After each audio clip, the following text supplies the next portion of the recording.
Saviez-vous que les douleurs de croissance sont les douleurs les plus fréquentes chez les enfants d'âge primaire? Les douleurs de croissance, c'est des douleurs qui apparaissent durant les périodes de grande poussée de croissance, généralement avant la puberté, environ de 3 à 14 ans.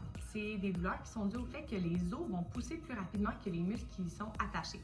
Donc, le ventre musculaire, la partie musculaire du centre du muscle est plus tendue. Et il y a aussi la tension qui est créée sur le tendon qui s'attache à l'os qui va être aussi plus importante, donc ça peut créer des douleurs. C'est aussi une douleur qui a un horaire, généralement le soir et la nuit. Le matin, on se réveille, on bouge, on s'active, on n'a pas tellement mal, puis la douleur revient tous les soirs et la nuit, qui peut durer quelques minutes à quelques heures, donc ça dure assez longtemps. Il y a des traitements qui existent, qui sont doux, qui peuvent aider à diminuer ces douleurs, même si ce sont des douleurs qui sont normales. Par exemple, on va mettre de la chaleur sur le muscle qui est affecté, ça peut aider à relâcher la tension, diminuer la douleur. Les parents pourraient donner de l'ibuprofène ou de l'acétaminophène pour diminuer la douleur. Masser doucement, donc la zone qui est douloureuse, va souvent soulager les enfants.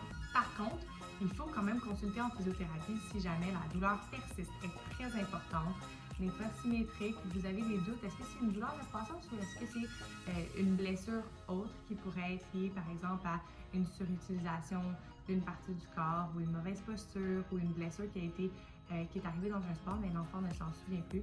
Donc on va quand même consulter si jamais on a des doutes et que ça ne vient pas quitter exactement le profil de la douleur de croissance dont je viens de vous parler. En cas de doute, venez nous voir en physiothérapie.